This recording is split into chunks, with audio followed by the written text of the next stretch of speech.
viewers, welcome to my channel Gyan Knowledge Hub. In this video, we'll discuss the question answers of the poem All the World's a Stage by William Shakespeare. So let us start the video, but before that, if you are new on the channel, please subscribe it. So the first question is, what are the 7 stages of a person's life? Mention the notable characteristics of each stage.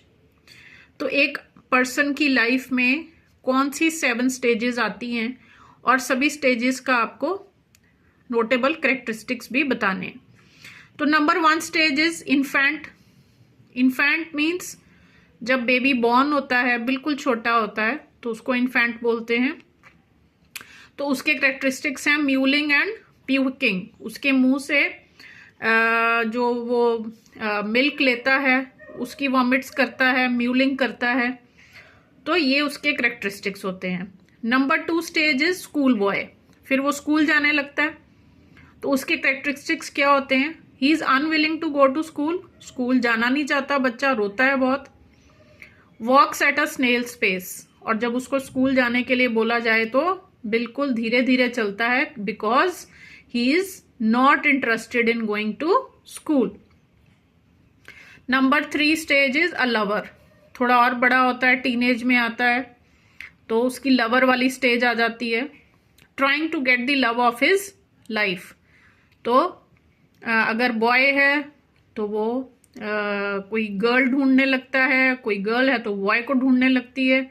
तो ये उसकी stage आ जाती है. Next है a soldier.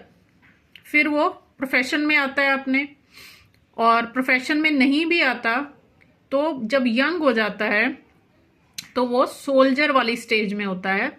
Has a fierce sense of pride and bravery. बहुत proud होता है उसके अंदर और बहुत ब्रेव भी होता है. He is short tempered. गुस्सा बहुत जल्दी आता है यंग लोगों को. Has a bubble like reputation. तो रेपुटेशन भी उसकी ऐसी होती है कि एक पल में तो बहुत अच्छा और दूसरे ही पल में बिल्कुल खराब. Number 5 a middle-aged man, and this stage is also known as justice. So फिर वो middle age में आता है, 30s 40s में. He has a big round belly. ठीक है, पेट मोटा हो जाता है.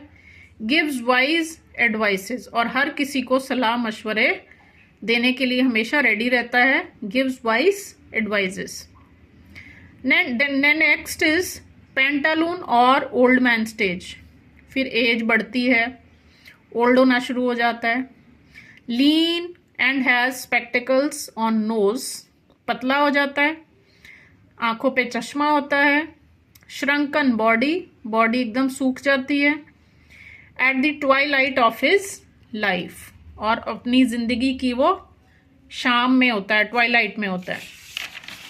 नेक्स्ट स्टेज इज ऑब्लिवियन और सेकेंड चाइल्डहुड. जब बहुत ज़्यादा एज हो जाती है, जैसे इंसान लेट 70s और 80s में पहुंच गया, तो वो स्टेज होती है oblivion. So the man becomes very old. ठीक है, बहुत ज़्यादा बूढ़ा हो जाता है. Without teeth, devoid of eyes. Eyesight बिल्कुल वीक और मुंह में दांत भी नहीं रहते. So these were the 7 stages of a person's life. Next question. Why does the schoolboy walk at the snail space? Is he not happy? तो snail होता है कीड़ा जो कि बहुत ही धीरे धीरे चलता है. It is known for its very slow speed. तो स्कूल बॉय को ये क्यों कहा गया है कि वो स्नेल स्पीड पे चलता है? The school boy walks at a snail space because he doesn't want to go to school and he is not happy. और वो खुश भी नहीं है और वो स्कूल भी जाना नहीं चाहता. Next, what does man do in the third act? तो थर्ड स्टेज लाइफ की जो होती है उसमें क्या करता है इंसान? The third act refers to the lovers stage. He sighs deeply as if he is in a furnace. He writes deep woeful ballads dedicated to minute things like mistresses eyebrows. तो थर्ड स्टेज होती है lover stage, और इस stage में वो अपने जो opposite sex के लिए बहुत ज़्यादा वो फील करता है, उसकी ज़रूरत फील करता है, और उसके लिए वो पोएम्स लिखता है। और अगर आप उसकी कोई प्रेमिका है तो उसके लिए वो बहुत ही उसकी छोटी छोटी बातों के ऊपर भी पोएम्स बना सकता है, बैलेड्स लिख सकता है। Next, what makes the soldier quick in quarrel. So जो सोल्जर्स होते हैं, सोल्जर्स यहाँ पे मतलब सैनिक नहीं है, soldier is the stage of life. तो इसमें वो बहुत जल्दी जल्दी लड़ने के लिए क्यों तैयार रहता है इंसान? A soldier is quick in quarrel because at this stage a man is aggressive and ambitious and seeks reputation in all what he does. He is always ready to fight with his enemy. तो इस stage में, जो soldier stage में जो आदमी है वो बहुत ही अग्रेसिव हो जाता है, बहुत ही गुस्से वाला और बहुत ही एम्बिशियस। जो वो चाहता है वो उसको पाना चाहता है, जो उसकी इच्छा है, तो इसलिए वो बहुत ज्यादा गुस्सा करता है। How does a man play his part as the justice. तो जस्टिस स्टेज में कैसे प्ले करता है पर्सन अपना रोल? In the fifth stage a man grows older, he becomes mature and wise, he is capable of giving a fair judgement and wise advices. During this stage he is firm and serious. तो fifth stage में, justice वाली stage में, आदमी बड़ा हो जाता है, काफी मेच्योर हो जाता है और दूसरों को वो एडवाइस देने के लिए हमेशा रेडी रहता है और जजमेंट भी बहुत अच्छे से कर पाता है। तो इस स्टेज में he is very firm and serious. Now next is reference to context. All the world's a stage and all the men and women merely players. They have their exits and their entrances. So these are the few lines from the poem. And now the questions. What was the world being compared to and how? So the world has been compared to a drama stage. तो drama stage पे हर कोई actor आता है, अपना role play करता है और फिर चला जाता है। तो ये जो लाइफ है वो भी क्या है? It is a drama stage.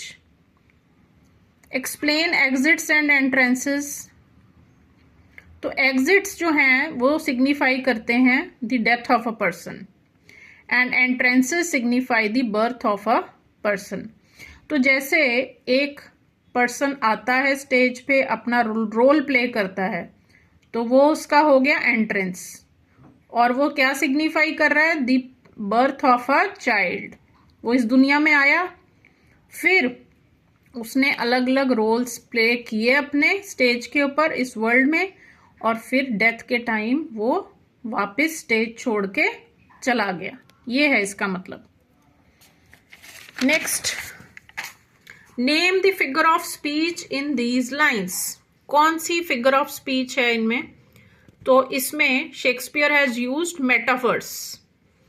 Exit signify the death of a person and entrances signify the birth of a person. So students, figures of speech के ऊपर मैंने एक अलग से भी वीडियो बनाया हुआ है, आप उस पे जाके देख सकते हैं डिफरेंट फिगर्स ऑफ स्पीच, तो आपको और ज्यादा क्लियर हो जाएगा। Next, last scene of all that ends this strange eventful history is second childishness and mere oblivion. Which scene is being spoken about here? The scene of second childishness or very old age is being spoken here. ठीक है, यहाँ पे जो last stage है very old age, उसको explain किया गया इन lines में। How is the last act like second childhood. तो जब बहुत ज्यादा ओल्ड हो जाता है पर्सन, वो सेकेंड चाइल्डहुड कैसे बन जाता है? The last act is like a second childhood because just like a small child, a very old man is dependent upon others. जैसे बच्चा जो है पूरी तरह से डिपेंडेंट होता है पेरेंट्स पे, उसी तरह से जो बहुत ज़्यादा ओल्ड हो जाते हैं वो भी दूसरों के ऊपर डिपेंडेंट हो जाते हैं। He behaves like a child He is without teeth, without eyes, without taste and without everything. सो धीरे धीरे करके उसके सारे ऑर्गन्स जो हैं वो बेकार होना शुरू हो जाते हैं. ना तो आंखें काम करती हैं, ना तो मुंह में दांत रहते हैं, और ना ही टेस्ट रहता है. Next, what are the characteristics of this stage? So at this stage, a person starts behaving like a small child, as I've already told you. He is unaware of what is happening around him. उसको आसपास का भी नहीं पता चलता क्या हो रहा है. He is totally dependent on others. दूसरों के ऊपर निर्भर है. He is without eyes, taste, teeth and without everything. So almost same answer as above. So this is all for the question answers. If you find the video useful, please like and share.